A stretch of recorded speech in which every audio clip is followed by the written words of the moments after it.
at 0512 hours. November 5th, 1944. The Kall Trail, Hürtgen Forest, Germany. Corporal Thomas Kowalczyk didn't hear the tree burst. He felt it arrive in his teeth. Mud, bark, and something warm sprayed across the back of his neck, and he was already moving before his mind caught up with his body, rolling into a shell scrape half full of icy water, dragging his rifle in after him like a man pulling a drowning brother out of a river. Somewhere to his left a voice was screaming a name that wasn't his. Somewhere above him, the fir trees were still raining splinters, because that's what happens when artillery bursts in treetops instead of dirt. It doesn't dig a hole. It doesn't throw up a fountain of earth you can hide behind. It shreds the sky itself and drops the shrapnel straight down on the men below like black hail. The Germans called it Baumkrepier, tree crepitation. The GIs just called it hell with pine needles in it. Kowalczyk was 23 years old, 5 days unshaven, and he had exactly 4 rounds of a very particular kind of ammunition left in his jacket pocket. Rounds that didn't exist anywhere else in this forest, rounds that no ordnance sergeant in the whole First Army could have told you the name of if you'd shoved one under his nose. Hold that thought. You'll want it. Because 40 yards up the slope, half buried under logs and packed earth so thick that 3 days of American artillery hadn't so much as chipped the paint off it, sat a German machine gun bunker that had already cost the 112th Infantry 11 men that morning alone. And in about 4 minutes, Corporal Kowalczyk was going to walk toward that bunker alone, in the open, carrying a rifle that had no business existing. A German voice crackled, distorted through a captured radio set nearby, relayed by a runner who'd found it in a dead signalman's pack. Kowalczyk understood maybe 1 word in 3 of it. But the words he caught were enough. Der Geist. The ghost. And under it, something closer to fear than any German soldier ever admitted to feeling about an American rifleman.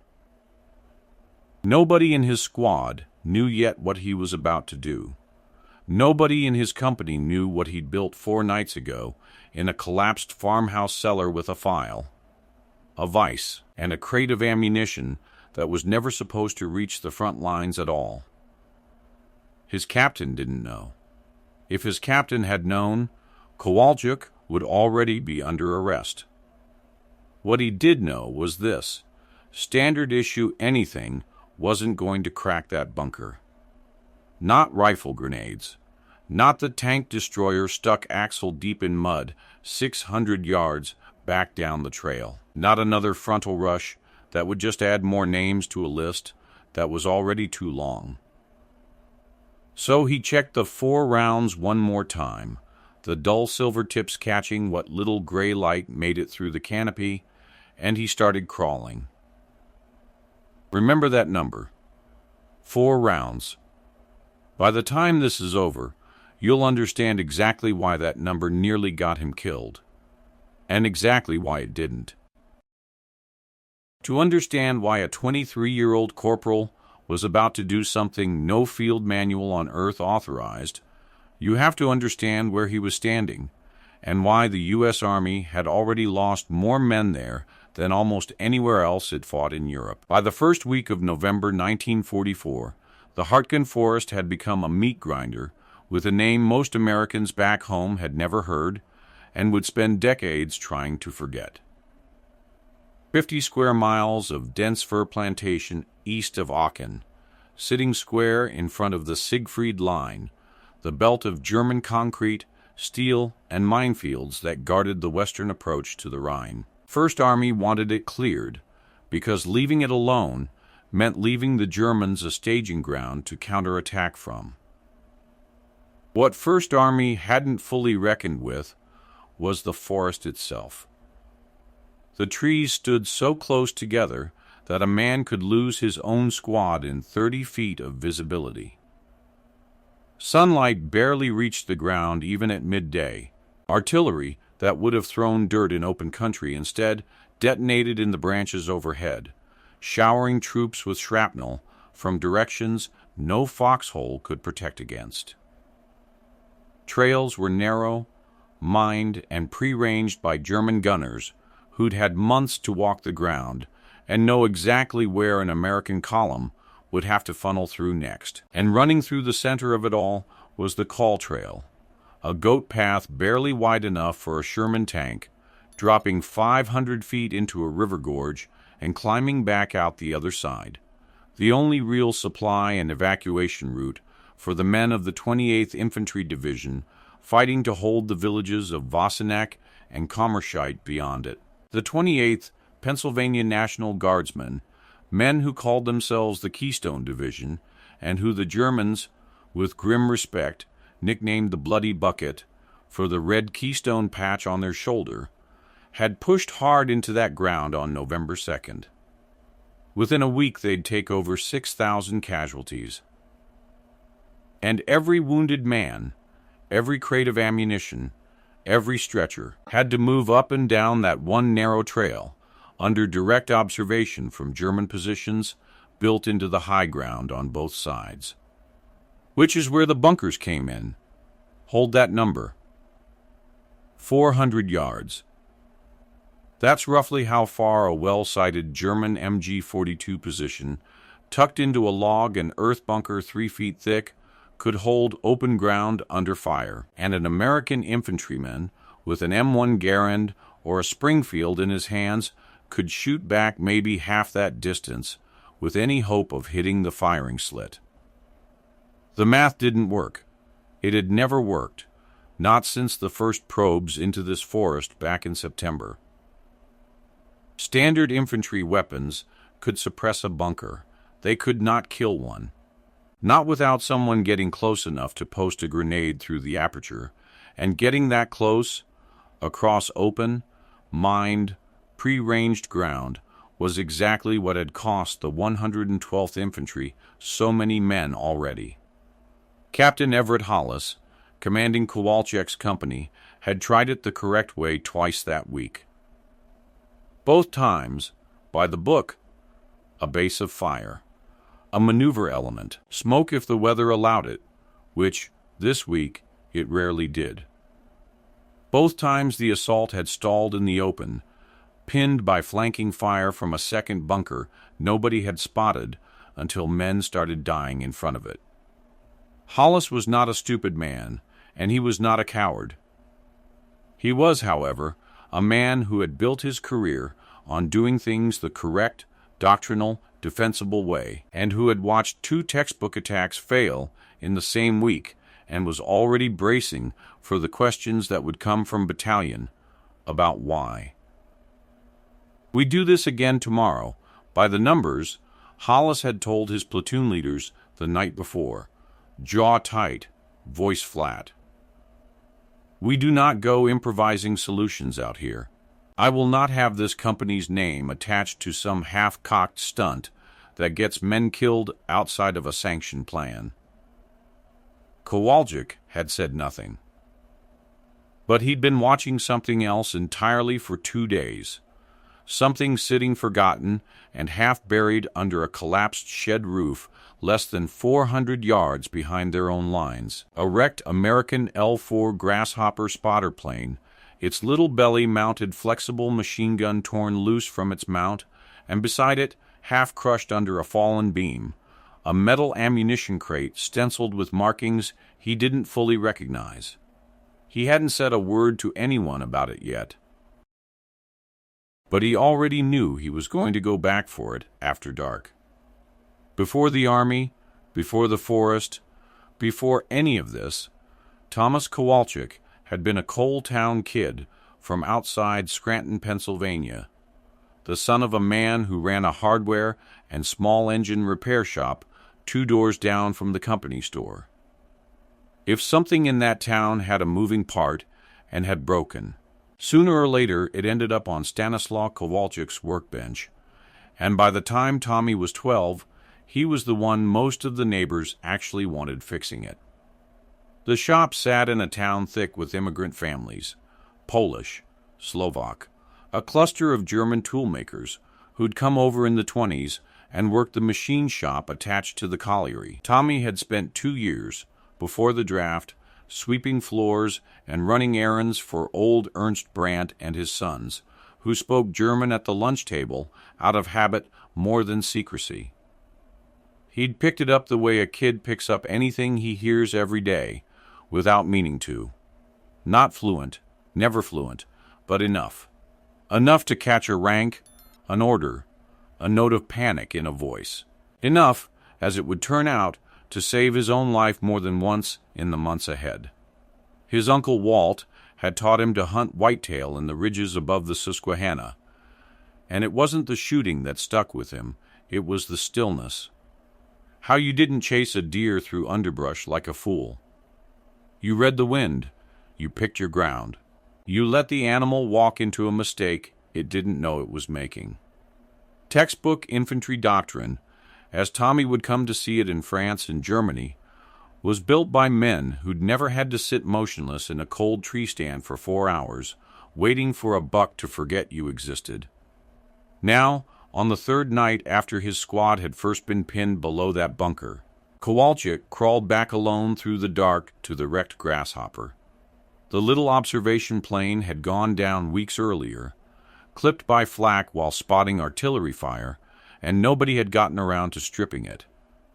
Its belly gun, a flexible Browning chambered for standard 30-006, the same round every Springfield and Garand in the company already carried, was torn half off its mount, but intact, and in the crushed ammunition crate beside it, packed in cardboard cartons with a lot number and a stencil he didn't recognize, sat rounds with dull silver-painted tips. He'd seen ordinary armor-piercing rounds before, black-tipped, and tracers, red-tipped. He had never seen silver. It took him a full day of turning the things over in his hands, comparing head stamps, before he understood what he was actually holding. An experimental armor-piercing incendiary load, built around a barium nitrate and magnesium filler, that most infantry units had never been issued, and most infantry sergeants wouldn't have recognized if they'd been standing on a crate of it. Ordnance built rounds like this for the flexible guns on liaison and observation aircraft, for punching a hole in something and then setting the inside of that hole on fire. Not for a bolt-action rifle in the mud. Nobody in his chain of command was ever supposed to see one. Hold that thought, because it matters. A bullet built to survive the pressures and speeds fed to it by an aircraft-mounted automatic weapon is not automatically safe or even sane to run through a 38-year-old bolt-action design never rated for that chamber pressure or that heat. Tommy knew that.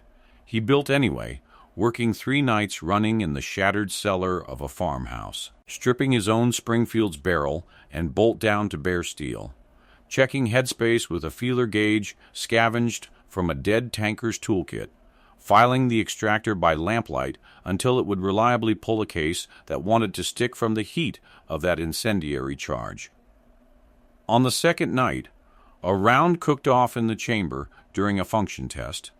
Not fired, just heat-soaked too long near a stove someone had lit against the cold, and blew the bolt back hard enough to split his eyebrow open and leave his ears ringing for an hour. He told the medic he'd caught a branch in the dark. On the 3rd night, Captain Hollis's runner nearly found him. Word had gone around that Kowalczyk was hoarding unauthorized ordnance, and Hollis, who ran his company by regulation and did not tolerate men freelancing with live ammunition behind the lines, had sent word he wanted it confiscated, and the corporal brought to him. Tommy heard the runner's boots on the trail, above the cellar, with about 90 seconds to spare, shoved the rifle and the remaining rounds under a floorboard, and met the man topside claiming to be cleaning his mess kit.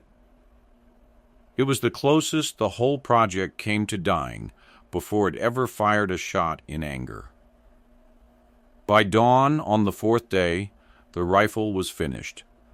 Reinforced bolt lugs, a hand-filed extractor, a crude flash hider salvaged from a piece of aircraft exhaust shroud, wired on to hide the muzzle flash that incendiary powder threw brighter than standard ball ammunition. 4 rounds total. 4, because that was all he trusted enough to have proven safe, and because building a 5th meant risking discovery for 1 round he might never even need. He looked at the thing in his hands in the gray morning light and felt something close to what his uncle must have felt looking down a rifle barrel at a buck standing still in a clearing that didn't know yet it had made a mistake. Today, he was going to find out if it worked on a bunker. The plan, such as it was, had exactly one virtue. It didn't ask anyone else to die finding out if it worked.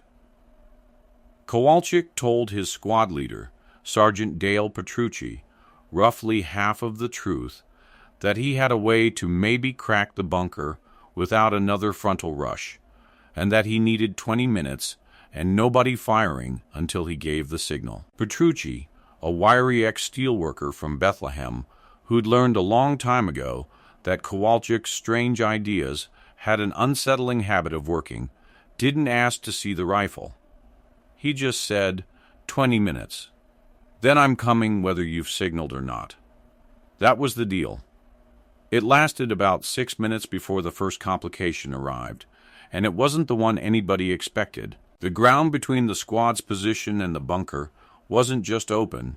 It sloped downward through a shallow depression, choked with fallen timber from 3 days of shelling, and somewhere in that tangle, invisible until you were on top of it, sat a scattering of shoe mines, small wooden-cased anti-personnel mines, packed with just enough explosive to take a foot off and just enough wood in the casing to slide past a mine detector like it wasn't there at all.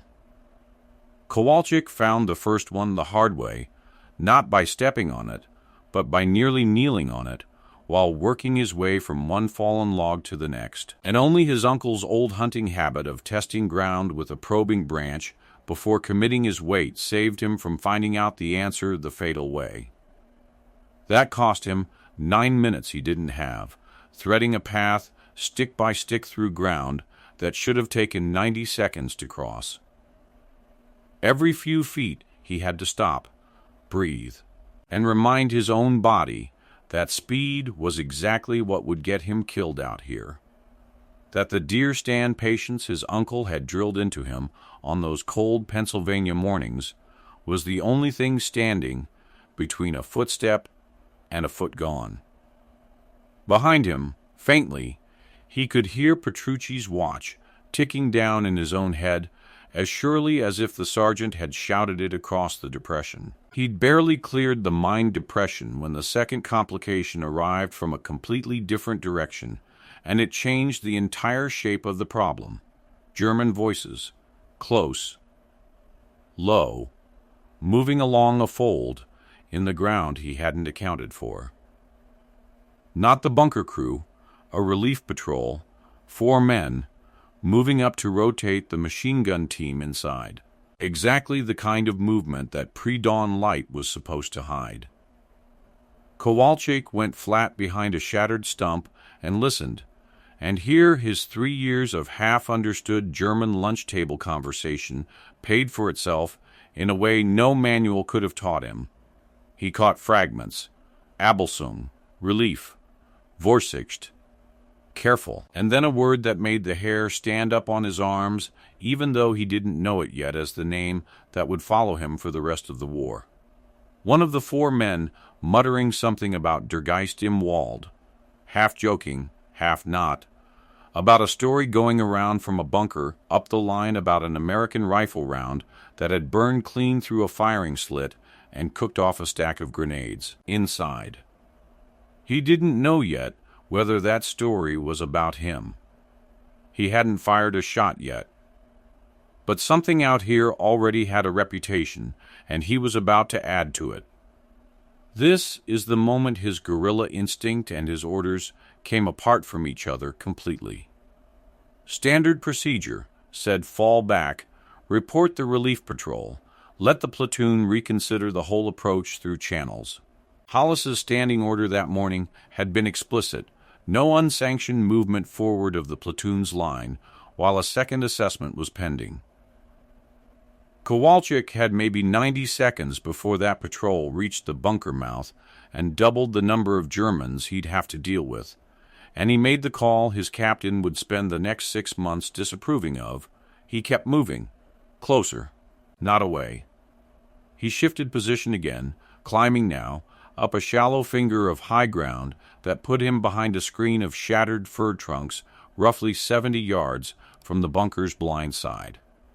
A spot the Germans hadn't bothered fortifying because nobody sane approached a fixed position from ground that exposed. It was a different kind of danger entirely from the mines he'd just crossed. No longer a hidden hazard underfoot, but total, naked exposure if a single German glanced the wrong way for even 2 seconds. The mini-climax came fast. As the relief patrol reached the bunker mouth, the outgoing machine gun team stepped out to stretch and smoke, and one of them spotted movement in the tree line. Not Kowalczyk.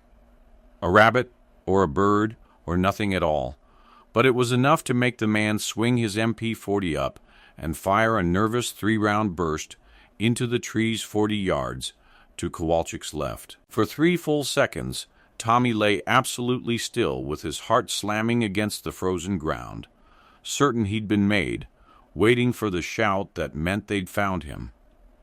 It never came. The German laughed it off to his comrades. Nerves, everyone's nerves were shredded out here, and went back inside. Somewhere behind that firing slit, an older German sergeant wasn't laughing.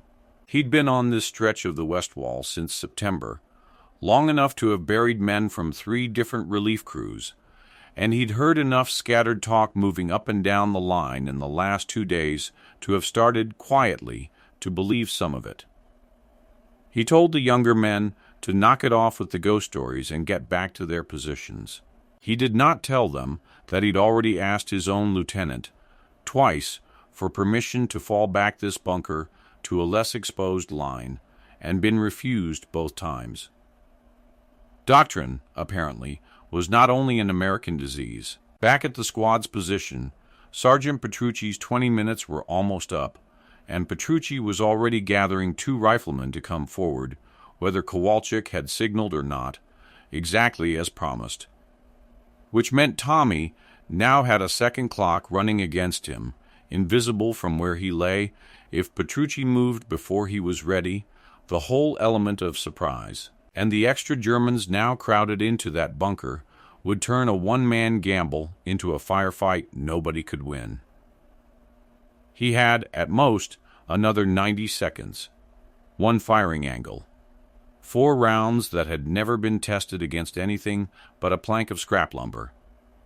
And now, because he'd disobeyed a standing order to hold position and report back, whatever happened next was entirely his to answer for. He settled the rifle into the crook of a shattered tree, breathed out the way his uncle had taught him on a cold Pennsylvania ridgeline a lifetime ago, and put the front sight on the black slit in the log wall, where he'd watched at least 6 German soldiers disappear inside in the last 4 minutes.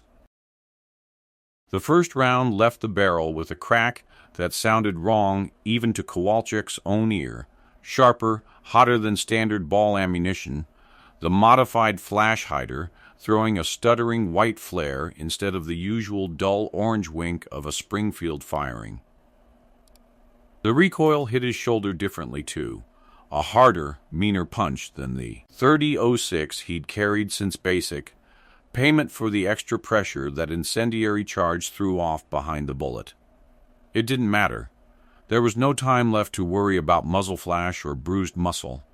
There was only the firing slit, 70 yards away, and 4 silver-tipped rounds standing between his squad and another dead-end frontal assault. Do the arithmetic with him for a second. 70 yards. A firing slit maybe 4 inches high.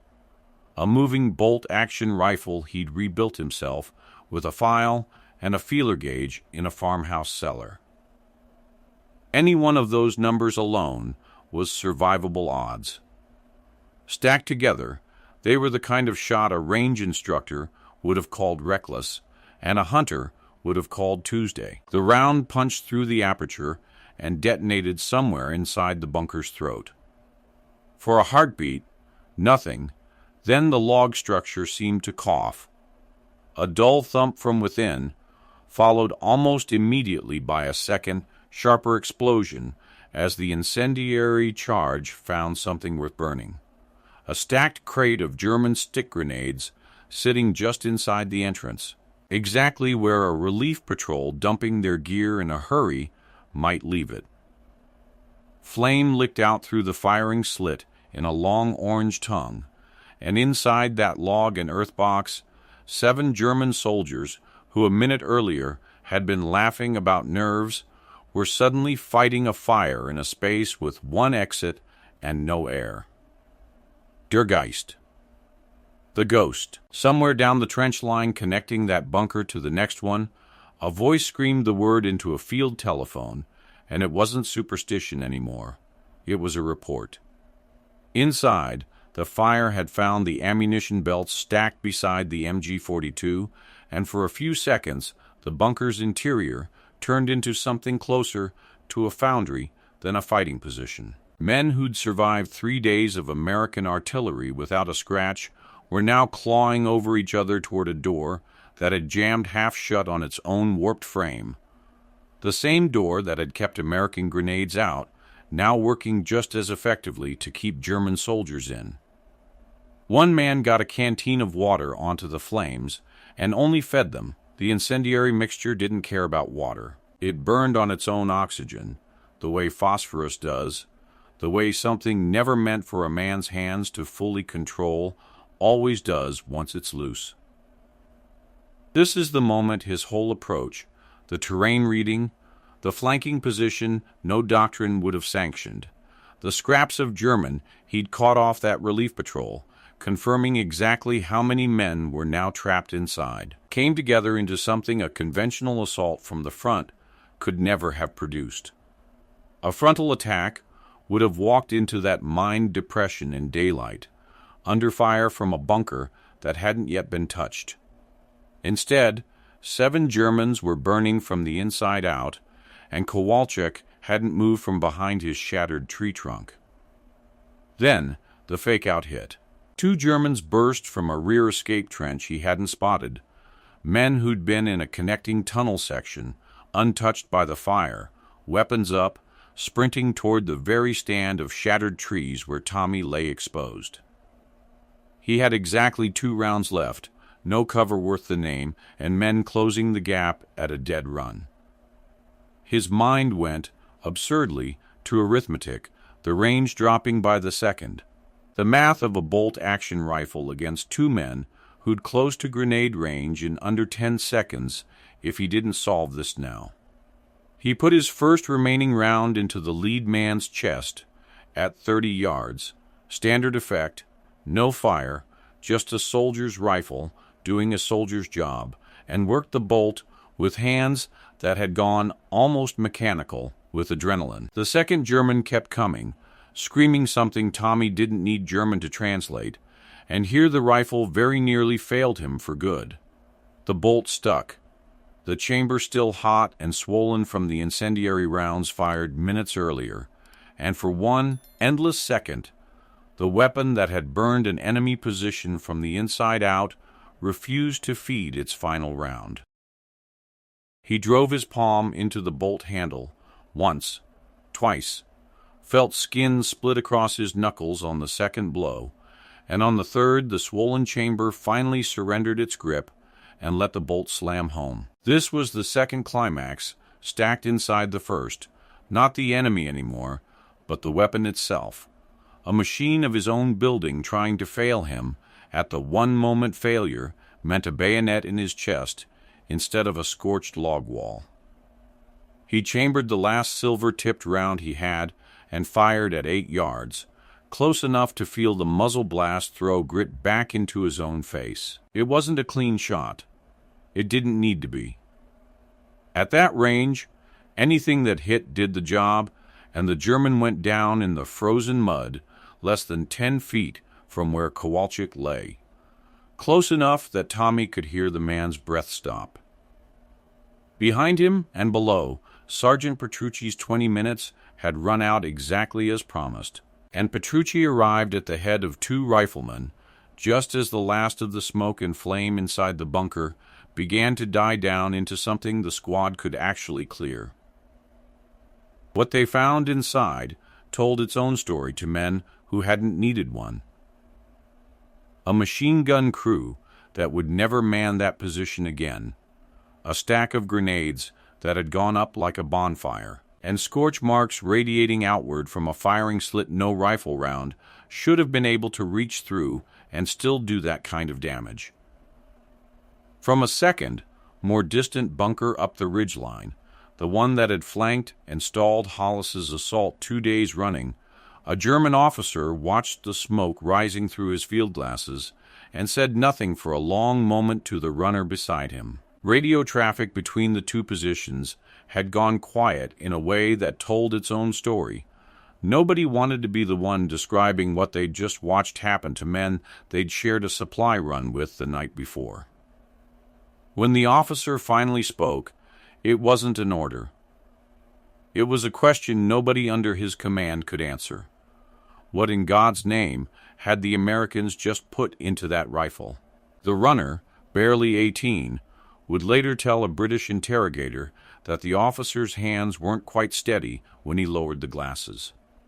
A small detail, easy to miss, but the kind of detail that spreads through a defending unit faster than any casualty report, because fear travels on exactly that kind of small human tremor. Down at the smoking bunker itself, the 2 German soldiers who'd survived by being caught outside when the fire took hold sat under guard, filthy and shaking, refusing for the better part of an hour to answer even the most basic questions from the American interrogator sent up from battalion. It wasn't defiance.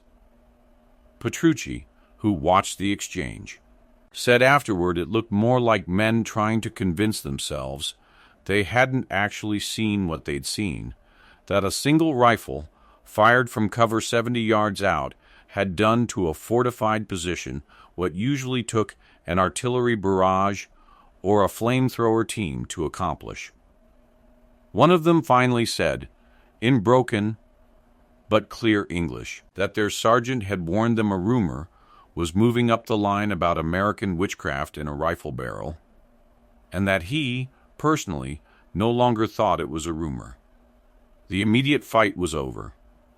The trail below that bunker was, for the first time in 4 days, passable, but what it had cost, whether Kowalczyk would face Hollis's fury over an order broken in the open field, whether Petrucci's 2 riflemen had come through clean, whether Burning Ghost was now a story that would follow the man who'd just made it real, none of that was settled yet. That reckoning was still waiting for him back down the trail. The bunker fell.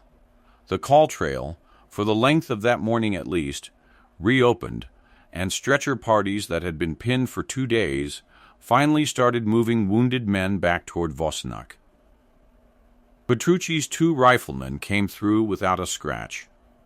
Kowalczyk walked back down through the mine depression the same careful way he'd gone up, and by the time he reached the squad's line, his hands had finally started to shake. Captain Hollis was waiting for him.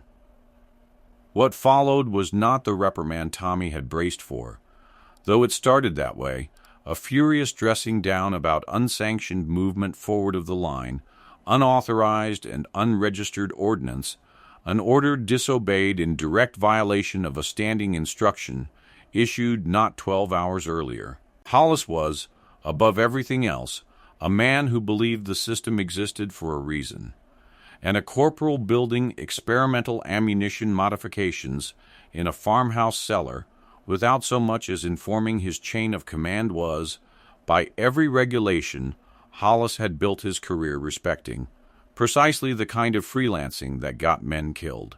But Hollis had also just watched a bunker that cost him 2 failed assaults, and God knew how many replacements fall in 20 minutes to 1 man and 4 rounds.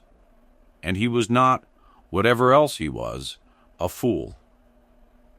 The official report that went up to battalion described a successful reduction of a fortified position through the coordinated action of Corporal Kowalczyk's squad, and left the specific mechanism politely, deliberately vague.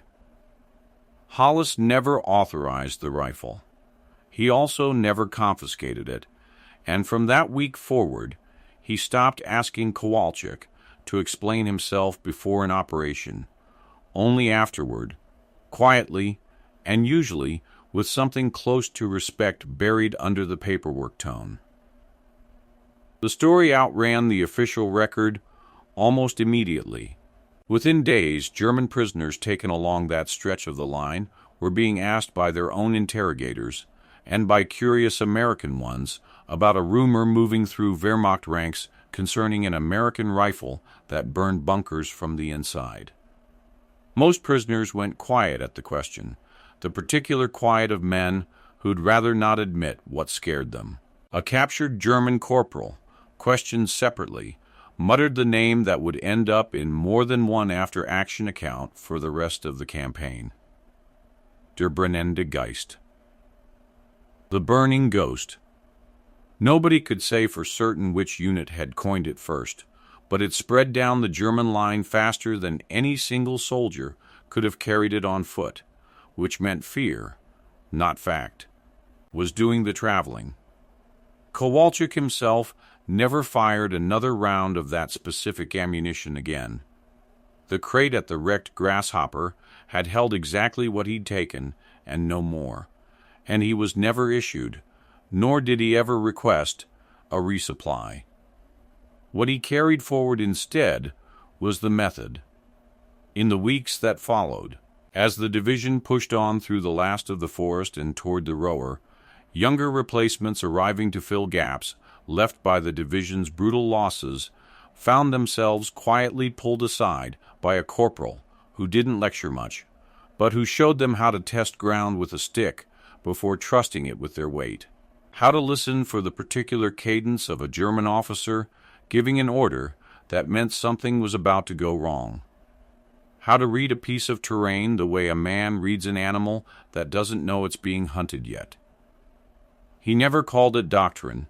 He never wrote any of it down. It just moved from him to the next man, and from that man to the one after, the way anything that actually keeps you alive tends to move through an infantry company, quietly, unofficially, and far more reliably than anything printed in a manual. One of those replacements, a 19-year-old private from Ohio, who'd arrived the week after Kammerscheid with a rifle he barely knew how to field strip, later wrote home that the corporal everyone called Ghost. Never burning Ghost, the men in his own company kept that part for the Germans, had spent 20 minutes one gray afternoon teaching him to read a stretch of open ground the way you'd read a stranger's face, looking for what didn't belong instead of what did. The private survived the war. He credited more of that survival to a 20-minute lesson in a Belgian farm field than to anything he'd been taught in 6 weeks of stateside training, and he said so, more than once, at 28th Division reunions for the next 40 years. As for the mystery that opened this story, the strange radio chatter, the fear in a voice on a captured German set before a single shot had even been fired that morning, it hadn't been superstition at all. It had been the sound of a story already spreading ahead of the man who'd earned it, one bunker crew at a time, moving through the Hürtgen's fir trees faster than the Americans themselves even knew what they'd built. Corporal Thomas Kowalczyk went home in 1945 to a coal town outside Scranton, to a father's hardware shop, to a life that never again required him to file a bolt by lamplight at 2 a.m. He rarely spoke about the forest, and never once, by his family's account, mentioned a nickname the German army had given him. But for the rest of his life, he kept a small habit nobody in his family understood, until decades later. Before stepping onto any unfamiliar ground, however ordinary, he would tap it once with the toe of his boot. A hunter's habit, a ghost's habit, one he never fully put down. 4 rounds, 1 bunker. A nickname that outlived the war on both sides of the line. That's the story of the burning ghost of the Hürtgen Forest and the corporal who built a weapon nobody authorized, because the one he'd been issued wasn't going to bring his squad home. If you'd been lying in that mine depression with 4 untested rounds and a captain who'd already told you not to move, do you think you make the same call Kowalczyk made? Tell me in the comments, and tell me which vehicle-mounted weapon you want to see merged into an infantry rifle next. We're always hunting for the next impossible build. If this story gripped you, hit subscribe, because the Hürtgen Forest buried a lot more stories like this one in the mud, and we're going back for every last one of them. Some ghosts get made in a cellar with a file and 4 rounds nobody ever should have found.